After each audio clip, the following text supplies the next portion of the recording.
Hi students, welcome back to the class.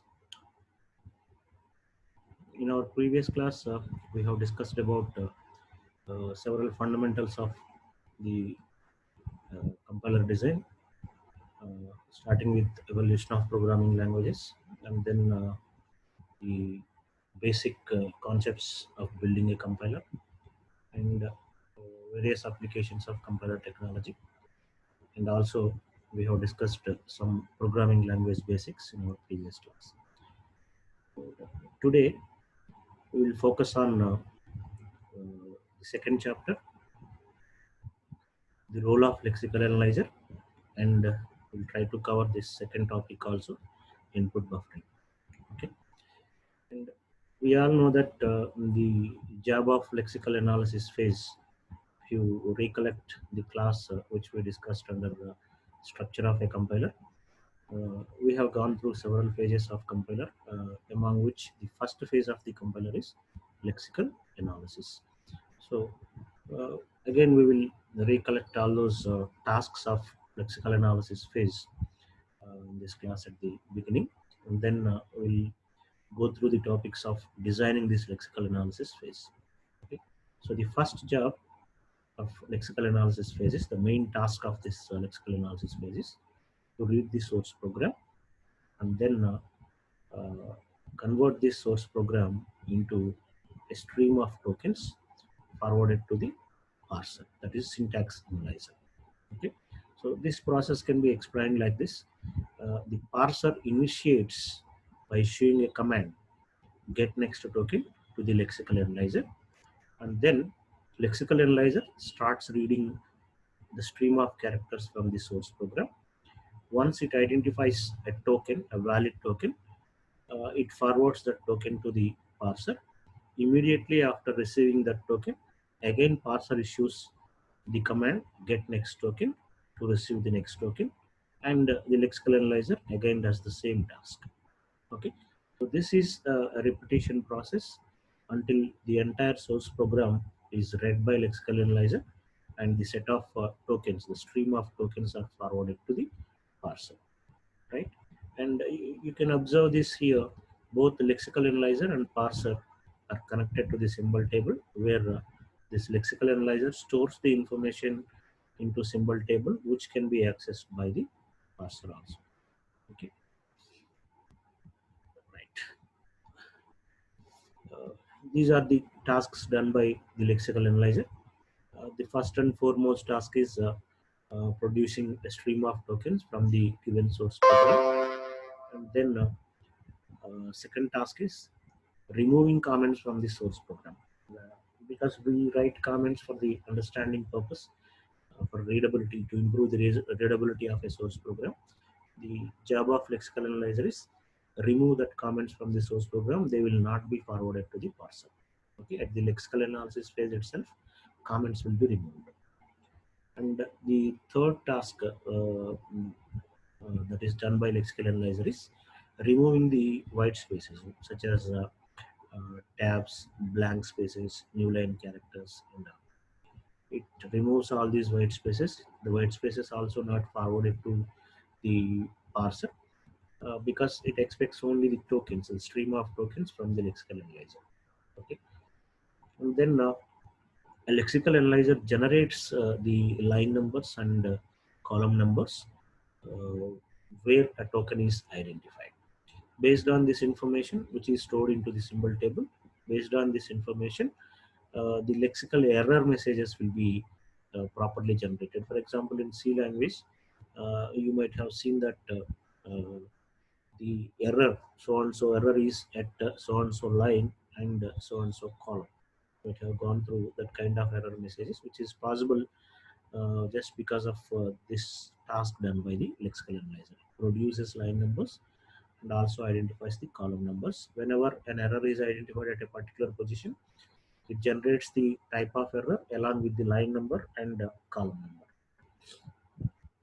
Okay, and the major task, another major task of lexical analyzer is storing the information of all the tokens identified into the symbol table.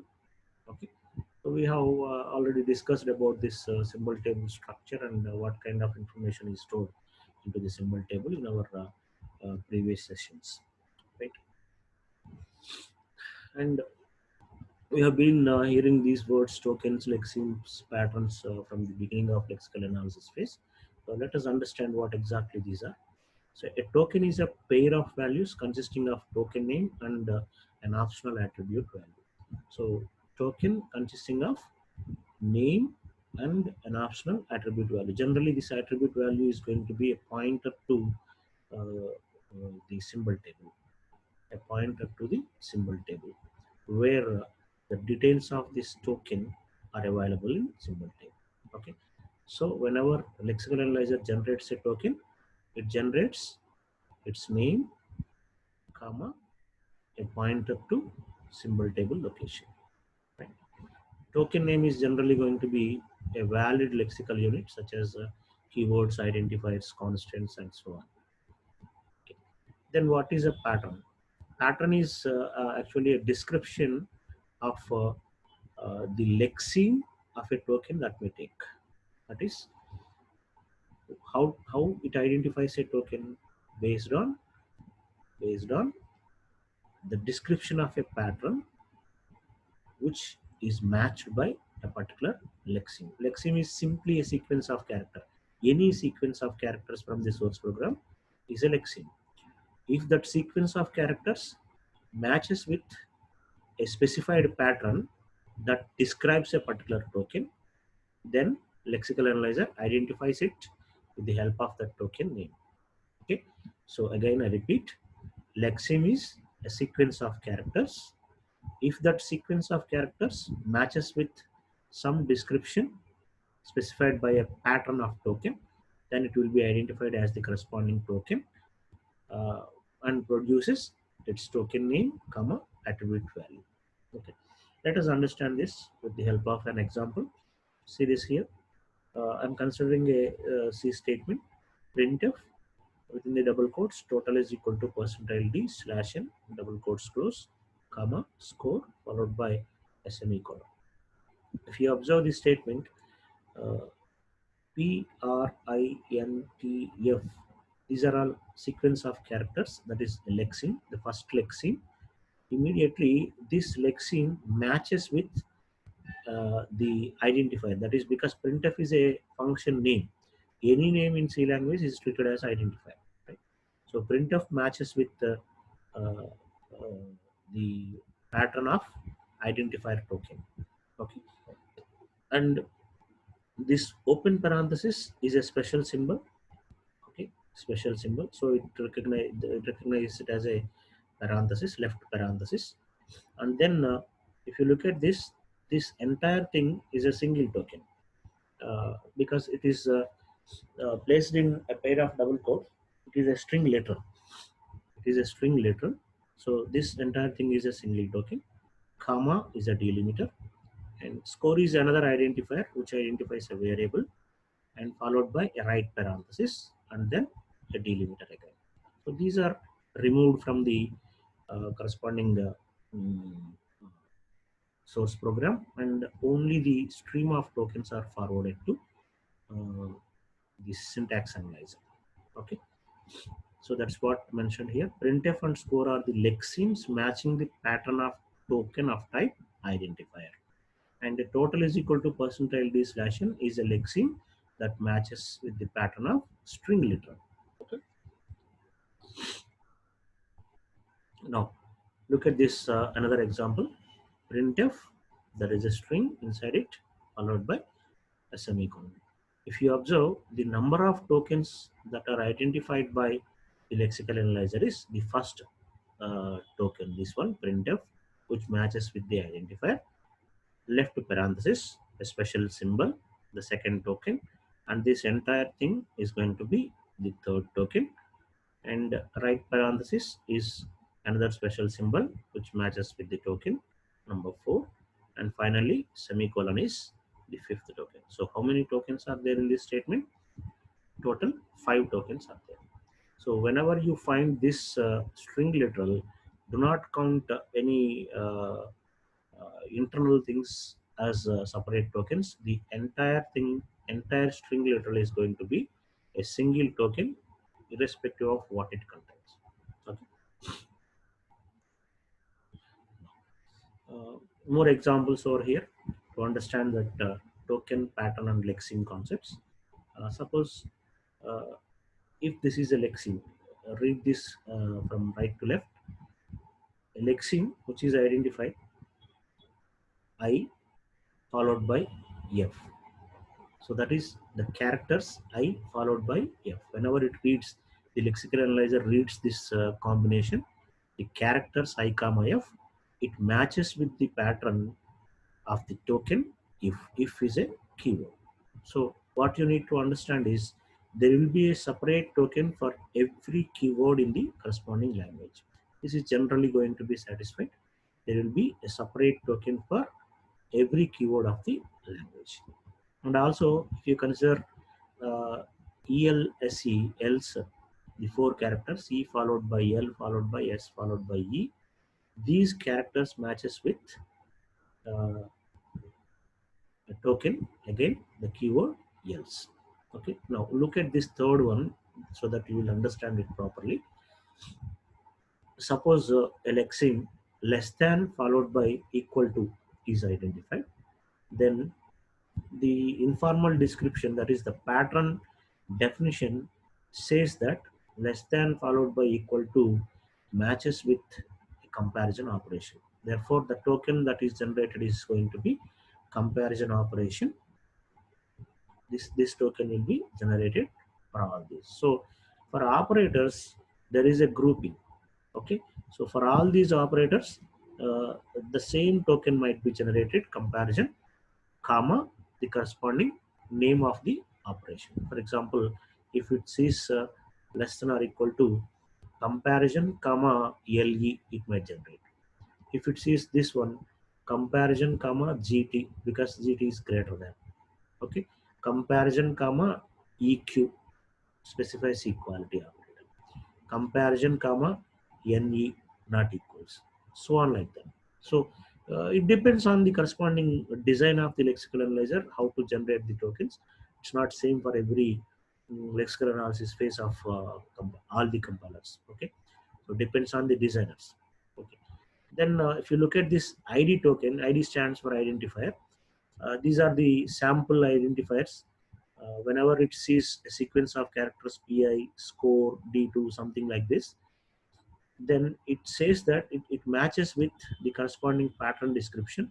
Pattern description says that anything which is containing a letter followed by any number of letters and digits matches the corresponding identifier token. Okay, so if this pattern satisfies, then the corresponding lexeme will be considered as an identifier because it is a name. Okay, so on like that. For number also you will define like any numeric constant or literals which are surrounded by a pair of double quotes and so on, right? Generally these classes, token classes, are used by the programmers, compiler designers.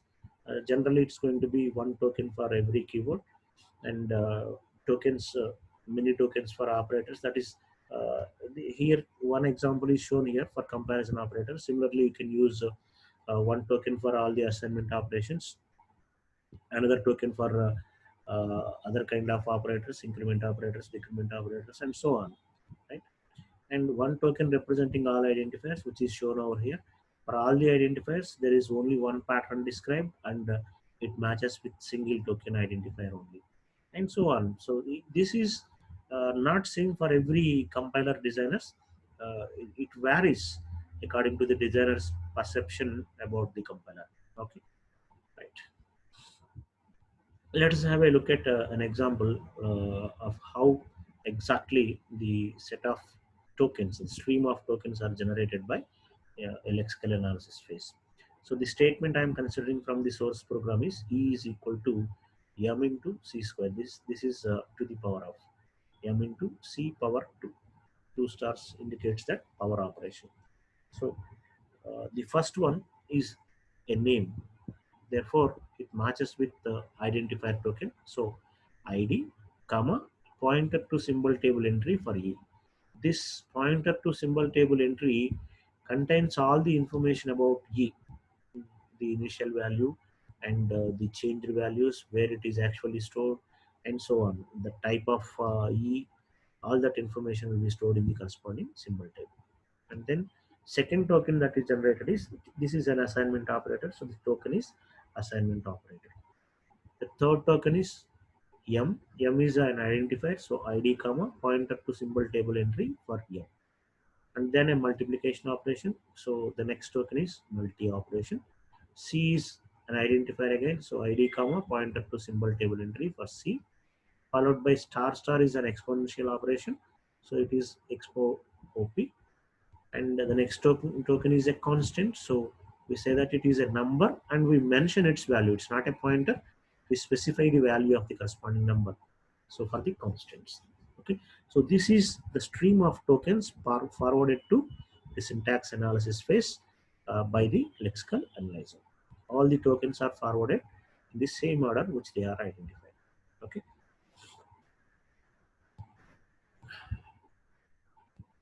then another important task of lexical analysis phase is how the errors are actually identified. There are some problems when lexical analysis phase identifies errors. So it is easy for the lexical analysis phase if any lexeme does not match with any pattern which is defined by the programming language, then it can easily identify that the corresponding lexeme does not belong to the language, and immediately it can specify the error. It is not recognized, right? But then there are some problems while dealing with these errors. Let us consider the example mentioned over here. If you see, fi of a double is equal to f of x, and there is some statement.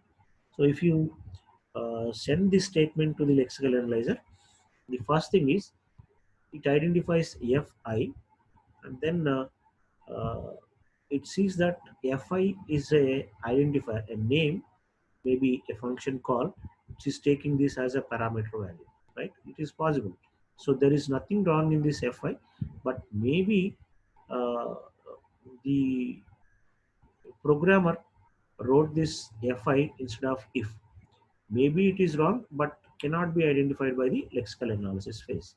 Therefore, what it does, it simply identifies fi as a token, a valid token, and forwards this token to the syntax analyzer, and takes the support of syntax analyzer to see that if this function is not defined in the program, then it is going to be a syntax error.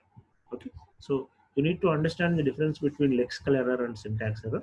Lexical errors are the errors that identifies that a particular lexeme is not part of the programming language, whereas syntax errors means that the grammar is not correct. Okay, right. So it is hard for a lexical analyzer to tell whether there is a source code error in all the instances without the help of other components. In this example, you see that syntax analyzer can identify the error over here. If at all this function is not properly defined, then it can identify the error. Otherwise, there is no error at all. But lexical analyzer cannot identify any error in this statement. Right? But then when lexical analyzer is unable to proceed, which means there is no matching for the corresponding lexeme, then what it does is it produces the corresponding error, and because there is no way to move on, lexical analysis phase will simply uh, stop without moving to the further parts of the corresponding program.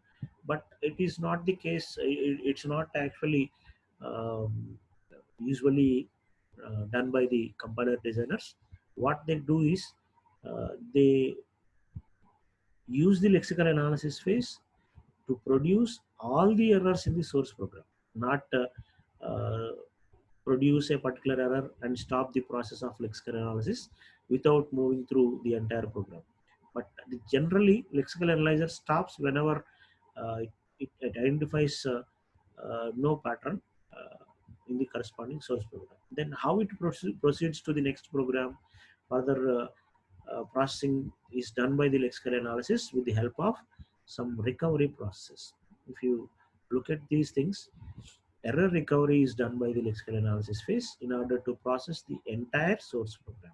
Okay, so the first technique that is used by the lexical analyzer is panic mode recovery, which simply removes some successive characters from the remaining input until a valid token is identified. So it keeps on doing this recovery process until a valid token is identified. Okay, if no valid token is identified, then the process anyhow it finishes the entire program, but it will not find any token, so an error will be produced there itself. And then another concept, another technique that is used by lexical analysis is insert a missing character. Whenever, for example, int is a keyword which is typed by a programmer, but then let us say he misses out a character in typing int. Let us say n is missing. It's a typographic mistake, and because the lexical analyzer knows the valid tokens, when it sees the word it, it immediately tries to replace the it with by inserting a character n, so that it produces a valid token. So this is another technique.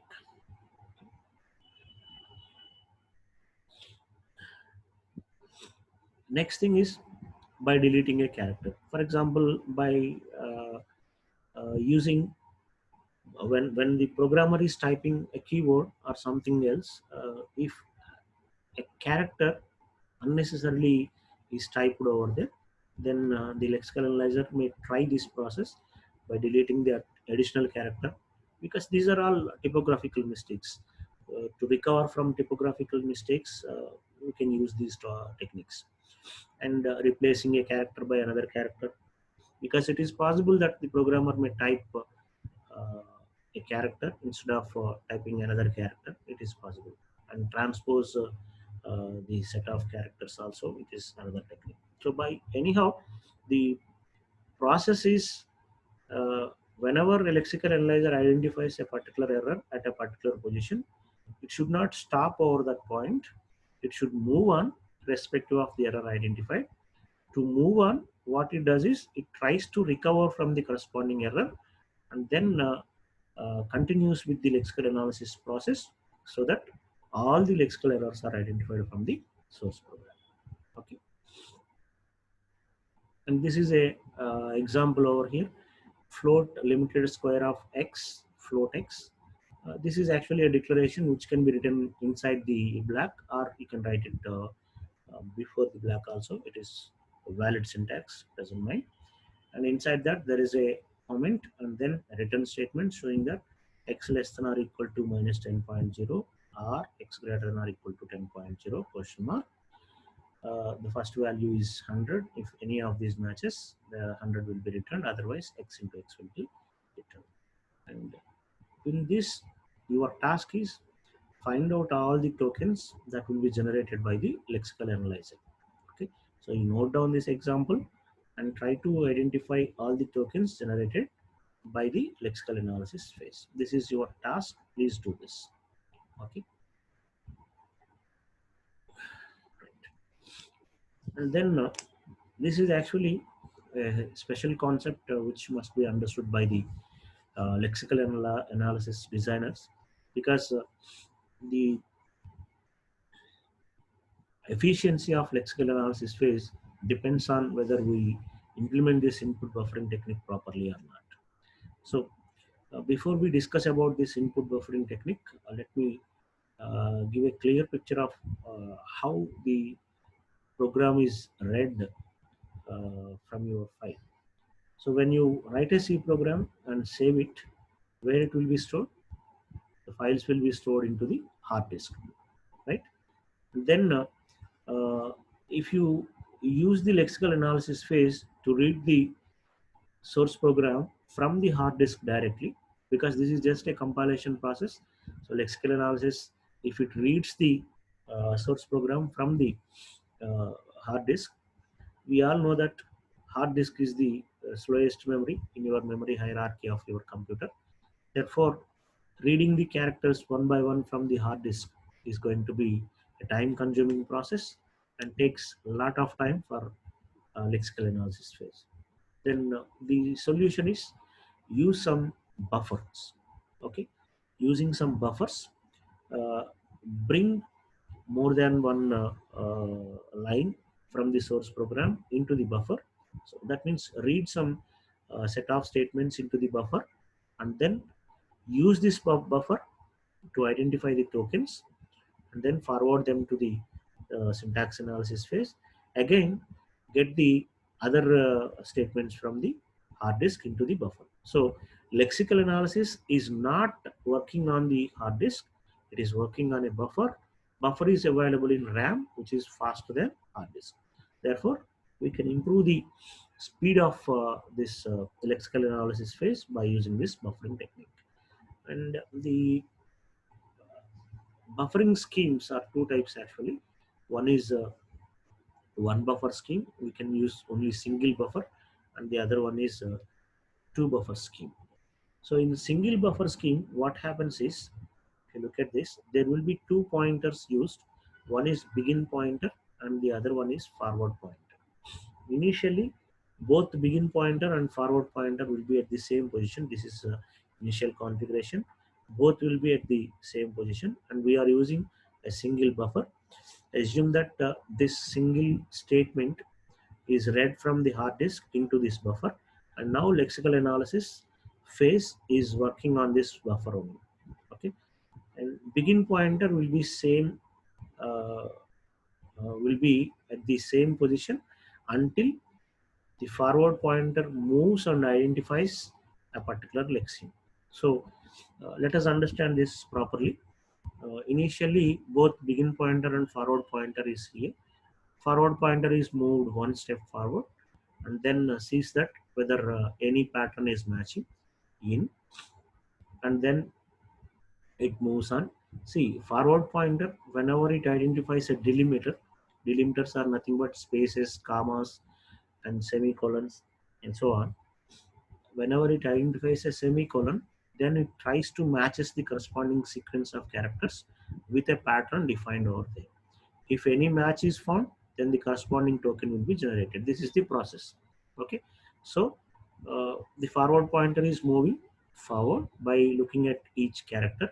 N is another alphabet, so it moves on until a delimiter is found.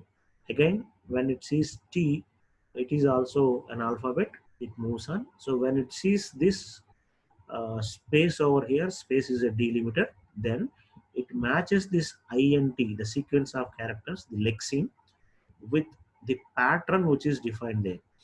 Int matches with a keyword int, right? So the lexical analyzer immediately generates the token as keyword int and forwards it to the syntax analyzer, uh, which is expecting the tokens from lexical analyzer, right? And then immediately after forwarding this token to the syntax analyzer, immediately this begin pointer and forward pointer will be kept over here. That is the position immediately after delimiter. Okay. Again, begin pointer and forward pointer starts over here, and the same process continues. What happens then? Begin pointer will be here. Forward pointer will move to this comma.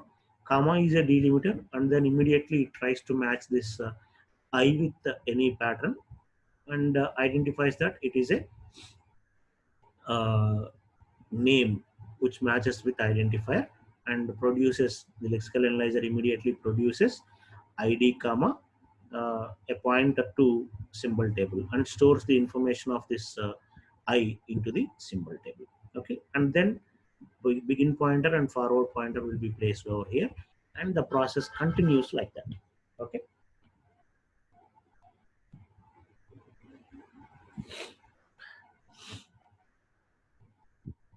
so that is one buffer scheme. And the problem with one buffer scheme is, if the lexeme, uh, single lexeme is not fitting into the buffer size, then the problem comes. So because already the buffer is filled with lexeme but not sufficient to fill the single lexeme, what will be happening here?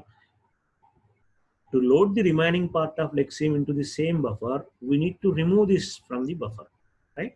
So we will lose the backward that is begin pointers tracking position. So we will lose the beginning pointer tracking position, and because it is getting replaced by the remaining part of a lexeme. That is the problem with the single buffer. Then what we do is we go with this two buffer scheme, which makes use of two buffers. It stores that partial lexeme over here and the remaining lexeme in the second buffer.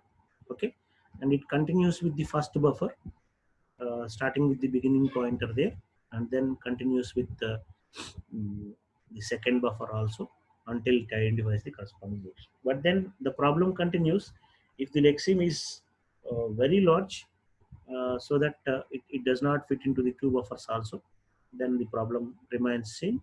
But then it is possible that we, by using a sufficient size of these buffers, we can read the lexemes properly. Okay, and the advantage with buffers is we can operate these two buffers one by one. When the source program is uh, very large, then we read the two lines of source code that fits into these two buffers. Two lines are any number of lines that fits into these two buffers. And whenever the first buffer processing is completed by the lexical analyzer, immediately we go to the second buffer for processing purpose. So lexical analyzer will be processing buffer 2. In that time, we can use the IO processor to bring the remaining statements from the source program into the first buffer. See, there is some parallelism implemented over here. Lexical analyzer is working with buffer 2. At the same time, we are using IO processor to read another set of statements into buffer 1. So a kind of parallelism is implemented over here, which improves the efficiency of the lexical analysis phase. Okay, and it also has a problem. Suppose the first buffer does not first buffer is not longer enough. The only problem with this method is that if length of the lexeme is longer than the length of the buffer, length of the lexeme is longer than the length of the buffer, then scanning is not completed. Scanning it cannot be done completely.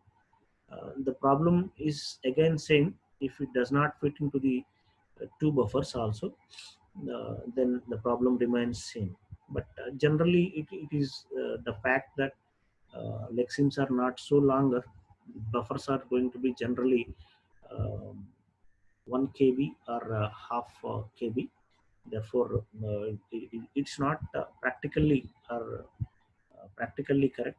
Maybe theoretically we can expect that problem may occur, but practically that problem is not really going to bother, because that large lexemes may not exist in the corresponding source programs, right? And also another thing that we need to remember is when we use two buffer schemes, it is possible that we use a special sentinel character EOF to represent the end of buffer. For example, while reading a particular source program characters into buffer 1 and buffer 2, uh, buffer 2 may not be filled completely. So we must know where exactly the endpoint is. Therefore, we place a special sentinel character EOF to represent the end of corresponding source program without moving forward from this point onwards, because buffer 2 may be there even after the statement is completed also. So instead of wasting time in processing this remaining empty buffer, we can use a special sentinel character EOF to represent the end of buffer. Okay, so this is another adjustment that can be done with two buffer schemes. Okay. So that's all for today. Uh, Today we discussed about the role of lexical analyzer, the jobs, the major tasks that are done by the lexical analyzer, starting with this and going through some examples of identifying tokens and patterns. We have gone through some examples, and also we discussed about types of errors identified by the lexical analyzer and the problems that may be encountered during this errors identification. And also we discussed about the recovery modes, the recovery techniques used by the lexical analysis phase. And then yeah, we have discussed about the input buffering strategies to understand how the lexical analysis phase performance can be improved, because hard disk is actually a slow memory, right? So these are the things we discussed today, and we will see the remaining part. Probably the major task of lexical analysis phase is how to specify the tokens and how to recognize those tokens by the lexical analysis. We are just saying that token will be identified, but how they are identified as so and so tokens, the corresponding methodologies used by the lexical analyzer, that is implementation of this lexical analysis phase.